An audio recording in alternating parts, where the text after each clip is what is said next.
This is why having a reputation of not taking bullshit is so important. Because if you start accepting bullshit, people will notice you accepting bullshit. And by just in the act of imitation, people will start disrespecting you more because they see other people disrespecting you. And it's like, if you ever been bullied, you'll notice that. Like a boss. All right, people, welcome to the Robert Greene Book Club. And today we're going to be reacting to Robert Greene's book, The 33 Strategies of War. And that's how to deter enemies. And this one is about how to create the type of presence that prevents people from attacking you. It intimidates people who are trying to attack you. And this is the main reason why some people tend to be targeted more than other people as victims of crime, simply because there is something about them that's attracting a predator. There's something about them that attracts people to attack them. And unfortunately, this is said in our nonverbal cues and how we walk and how we move. And some humans, especially some people who are predators, they have an instinct to be able to sense when you're weak. They've been predators for long enough. They've attacked people long enough, they've used people long enough, where they are geniuses of finding victims, literal geniuses. A lot of these narcissists, right? There's different forms of geniuses. You have some evil geniuses out there. So we're going to talk about how to use that deterrence so that if somebody disrespects you, you stop it before it gets any bigger. Okay. And if you guys enjoyed this type of video, you could join the Robert Greene Book Club. And if you are part of the Robert Greene Book Club, thank you very much. Let's continue. And if you guys enjoyed this Robert Greene video, become a member of the Robert Greene Book Club. And there you'll get access to the full-length videos where I actually break down this chapter. 10. Create a threatening presence. Deterrence strategies. The best way to fight off aggressors is to keep them from attacking you in the first place. To accomplish this, you must create the impression of being more powerful than you are. Build up a reputation. You're a little crazy. Fighting you is not worth it. You take your enemies with you when you lose. Create That's why and make it credible with it. That's why people don't fight people who have nothing to lose, because those types of people are dangerous. Like people who are in prison, right? Who have death row. You don't want to fight that person. A few impressively violent acts. Uncertainty is sometimes better than overt threat. If your opponents are never sure what messing with you will cost, they will not want to find out. And so the way to do that is you become predictable when they see you and they understand you from the jump, right? When you only show them one side of your personality. But you become harder to read if you get in touch and allow yourself to feel the parts of you that are more aggressive, that are the harder parts of your personality. And unfortunately, that comes down to you facing your fears and slowly learning how to be literally more aggressive. And this is only for people who are passive. This is not for the Terminators out there who love confronting people. This is not for you, Jessica, the Puerto Rican girl, none of that kind of stuff, okay? Jose, the Puerto Rican, no, stop it, okay? This is not for you. This is for freaking Melissa, the white girl, fucking Bob, the programmer. Sounds like they're all white. Right? But the whole point is that your background, your history of being a victim, your history of being hurt is pretty much advertised in your face. And that's the issue, is that it's hard to hide, right? If you've always been bullied, you're going to attract bullies.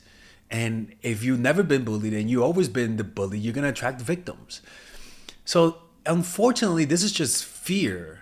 Like when you show fear in your face, what that means is that you haven't confronted your fears yet.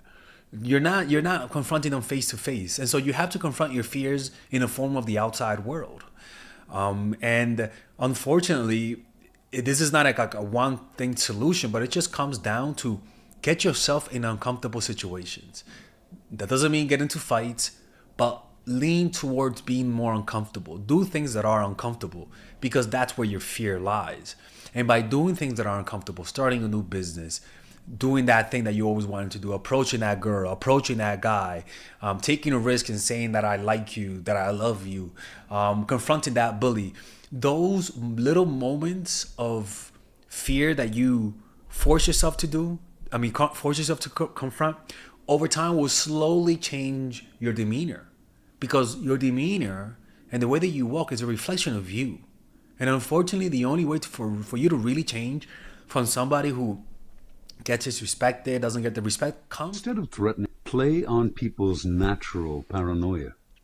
This is big. Instead of threatening your opponents openly, you take action that is indirect and designed to make them think. This might mean using a go-between to send them a message, to tell some disturbing story about what you are capable of. Or maybe you let them spy on you, only to hear something that should give them cause for concern. This is Making your why enemies think. this is why having a reputation of not taking bullshit is so important. Because if you start accepting bullshit, people will notice you accepting bullshit, and by just in the act of imitation, people will start disrespecting you more because they see other people disrespecting you. And it's like, if you ever been bullied, you'll notice that the kids who get bullied by more people. Weakness, unfortunately, draws predators. It draws people's desire to manipulate you. That's just how people are. Think they have found out that should give them cause for concern. Making your enemies think they have found out you are plotting a countermove is more effective than telling them so yourself. Make a threat, and you may have to live up to it, but making them think you are working treacherously against them is another story. The more veiled menace and uncertainty you generate, the more their imaginations will run away with them, and the more dangerous an attack on you will seem.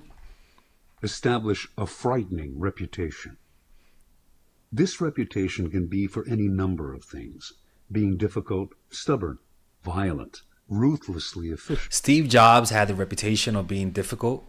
But the point is that if you tell your partner that you were played, if you tell your partner that you were abused, if you take, like, especially in the beginning, and you give off that victim vibe, that might attract the wrong person. That's why I keep that type of information for much later on. Because if you tell someone that you were easily manipulated, I'm telling you, people, you'd be surprised how often people would then start to manipulate you because you confess it's easy to manipulate you. Like, people do that type of stuff. And a lot of people get shocked when I say that, but it's just human nature. Like, it's just human nature. You don't really know what people want, you know? So saying that type of stuff might perk the ear off of the wrong person. To create this image, you may every now and then have to play a bit rough, but eventually it will become enough of a deterrent to make those occasions rare. It will be an offensive weapon, scaring people into submission before they even meet you. In any event, you must build your reputation. Yeah, he talks about how to develop that Carefully, allowing no inconsistencies. Any holes in this kind of image will make it worthless. And amongst your friends, you got to have that reputation of somebody who doesn't take shit from people, especially when they're recommending you for a relationship, because you want them to say you're not easy. You want them to say you don't take shit. But if they know you as a person who's always getting played, who's always getting used, who's always complaining about the partner who keeps disrespecting them, then how the hell do you think they're going to talk about you when they're recommending you to somebody else? Like, them describing you to somebody is just going to make them salivate to use you.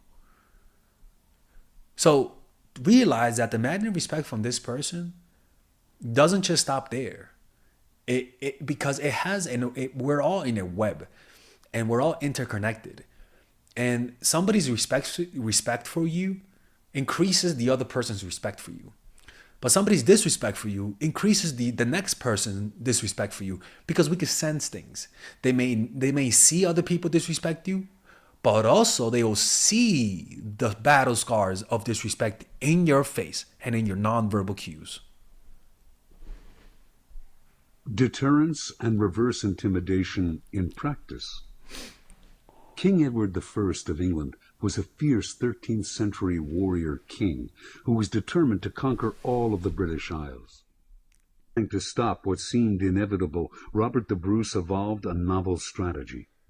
When the English attacked, he did not take them on directly. He would have lost.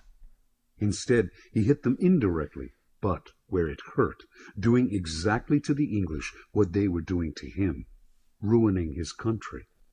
He continued to play tit for tat until the English understood that every time they attacked Scotland, they would get a bloody nose in exchange. They would lose valuable farmland, be harassed, fight in abysmal conditions. They slowly lost their hunger for the fight, then finally gave up. The essence of this deterrence strategy is the following. When someone attacks you or threatens you, you make it clear that he will suffer in return. He or she may be stronger. He may be able to win battles, but you will make him pay for each victory. It's almost like that's why we're so afraid of bees, because even though a bee can't kill us, it's still gonna hurt. So we're more afraid of the bee than the bee is of us. Or even like honey badgers, right? Animals don't attack honey badgers simply because honey badgers, yeah, it can't kill you. Yeah, go chop your balls off, yeah. But a honey badger can maim you. It may not kill you, but it's definitely gonna maim you. You may kill it, but you're gonna kill it while breaking your jaw or getting your balls bit out. Like that's what they do. So it's what I've learned is that bullies don't like victims that fight back. Instead of taking him on directly, you hurt something he values, something close to home. You make him understand that every time he bothers you, he can expect damage, even if on a smaller scale. The only way to make you stop attacking him in your irritating fashion is for him to stop attacking you. You are like a wasp on his skin. Most people leave wasps alone. Oh, there you go. There you go. There you go. I mean, holy shit, Robert Greene. I haven't listened to this part in years, so I did not remember that part, but that's very true. As long as you fight back, as long as you're willing to bring people down with you, you're feared. You know, and that takes a certain level of wisdom and irrationality, because you're making people think you're crazy in certain areas. Reversal. In the long run, frightening people creates enemies, and if you fail to back up your tough reputation with victories, you will lose credibility. An example is Dylan Brooks in the NBA. Dylan Brooks was a marginal player who talked a lot of trash. And a lot of people didn't like it because he would talk a lot of trash, but he wouldn't back it up. And when his team lost in the playoffs, everyone was attacking him. Everyone was blaming him. Everyone was mad at him. Why? Because he talked the talk. He could trash talk, right? He could intimidate you with his trash talk. But the problem was that when he got into the basketball court, he couldn't back it up. And so that's why this strategy. A lot of people have to be careful with the strategy, because if you cannot back it up, you just stay shut. Be quiet. Don't say nothing. It might save you time, or even it might make you look temporarily, but eventually you're gonna have to back up what you're saying. And there's nothing worse than being disappointed of someone who looked good, but in reality they were just cowards. If your opponent gets angry enough to decide to play the same game back at you, you may also escalate a squabble into a retaliatory war. Use this strategy with caution. And that's the strategy of deterrence. It's pretty much showing that you're willing to suffer. You're willing to cut your nose to spite your face. That's all that is. And with dating, a lot of the times, leaving people who are not good for us feels like you're cutting your nose to spite your face. It really does. Leaving people who are not good for us give us that sensation. But the truth is that leaving people who are not good for us does not cut your nose. It shouldn't cut your nose. It will hurt, but you got to take that pain, because if you actually treat that pain as a spiritual practice, for example, next time you get hurt, just imagine that you are scanning your whole body. And just scan your body. Scan your body. This takes so much concentration that you're not going to have time to think. Like scanning your body, feeling how this feels in your mind, trying to feel it. Like if I ask you to feel your nose, you can feel your nose. If I ask you to feel this, you may not be able to feel it, but if you concentrate hard enough, you might be able to get a sensation. And then do the same thing, but now move along the face with that scanning, like that. Just scan. And what that does is that you can't think of the problem, but you could definitely feel the emotion. But if you are feeling the emotion without thinking, simply because you're scanning your body and that takes up so much of your attention, what you're doing is that you're feeling without judging. You are inadvertently accepting. Because feeling without thought is accepting. But feeling and saying I don't like it is resistance. And that creates more of it. And so you're allowing the fire of that pain to run out because you're not adding any more material into it. And that's how you're able to deal with the emotion of leaving them, even though it hurts. But what happens is that this actually strengthens you. And it is actually a blessing because every time you go through this process, you're eliminating sankaras or bad karma or suppressed emotions or traumas that's deeply inside of you and that you tend to not feel because you're usually suppressing it. Or just go to a 10-day meditation retreat, or purchase the book The Power of Now by Eckhart Tolle. I can't find it. Or purchase my course Emotional Mastery. You could do that. Anyways, people, I hope you guys enjoyed this video. Let me know what other chapter of Robert Greene's books I should make, and I'll see you guys next time. All right, guys, we're going to have a brief intermission so that I could tell you guys about our new bundle that we're doing, where you guys can purchase all of my courses and get it at a discount. So this bundle is pretty much the bundle where you could just buy all of my courses. You could buy Nice Guy, which is a training course on how to come across more assertive, how to come across more confident, how to not give off nice guy vibes. You guys can get access to Dark Game, which is my full dating course on how to meet women in different scenarios, how to attract women, how to make sure you don't come across as creepy, and essentially how to act like a man and not act like a doofus, to be quite honest with you. And you get all of these bonuses, which is the bonuses of Dark Game, the bonuses of Practical Mastery, which is about how to master a skill, Social Mastery, which is how to master your social life, and the Laws of Human Nature, which is a book club videos that I had dissecting Robert Greene's book.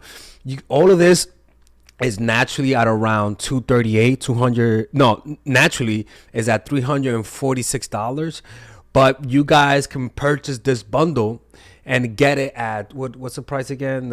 Get it at $238 pretty much. So you guys can purchase it right now. It's a money back 30-day money back guarantee. It's a good way to, rather than just buying them individually and paying extra, you guys can just purchase everything at a discount price. Now, the only thing I don't like is the fact that I'm giving you a lot of information at the same time. That makes me kind of scared because a lot of times people don't do the things that I teach when you get too much information. But I've gotten too many requests to do this, so I'm just satisfying you guys. Purchase it right now by clicking on the description down below where it says purchase the bundle. All right, let's continue with the video.